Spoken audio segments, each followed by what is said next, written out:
This is my sketchbook that I have used to track my learning and understanding throughout this art journey. In Module 1, I got to learn what arts education actually provides for the students. I was not aware that it not only provided creativity, collaboration, and confidence, but it also provides the students with cultural awareness and empathy, as well as critical thinking. I also got to do a bit of reflection on myself. I looked into how I learn and how I've been given the opportunity to learn arts education throughout my education journey. I was given the opportunity to explore and appreciate the arts from such a young age that I cannot imagine a life without art. I think this is a way of viewing the world all children should experience. These next 2 pages are my 10 little things that I have used to turn into art. I used tissue paper, a paper clip, a toothpick, a button, a Q-tip, an elastic, a pop can tab, a twist tie, a nickel, a Kleenex, and a dryer sheet.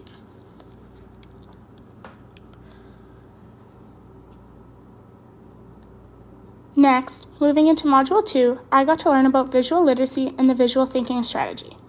This is something I found myself using throughout the remainder of the modules, and I can see myself implementing into my art classroom as well.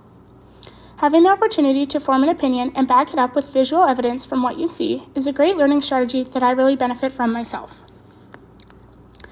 This next page is a page of questions that are contemporary approaches to teaching art.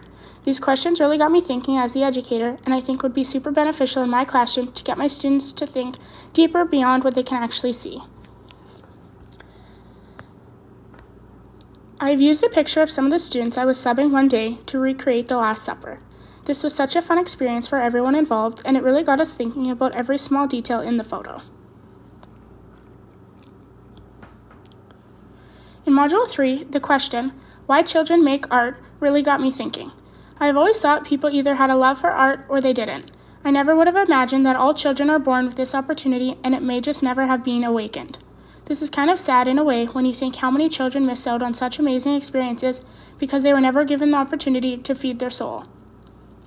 I was also given the opportunity to do more self-reflection in this module and look at how the arts have played a role in my childhood. I think this next page of my creative timeline is my favorite sketchbook page. I had so much fun doing it because it was like a trip down memory lane.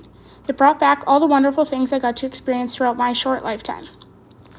On my timeline, I have put a barn and a cow, and some people might think this had no effect on my creativity or love for art, but I would have to disagree.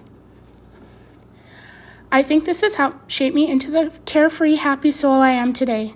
I think being able to grow up with the land and being so in touch with nature, it has given me the opportunity to experience the world through a whole new lens. I think it has given me the opportunity to see the beauty in all things and the love, joy, and excitement to try new things each and every day. In Module 4, I got to learn some new vocabulary as well as how to incorporate art into our current curricular model.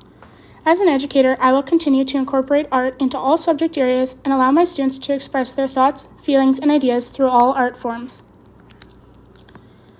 STEAM learning was something I was familiar with, but I didn't actually know the benefits it had for the students. It allows students to develop so many different life skills they will continue to use throughout all subject areas.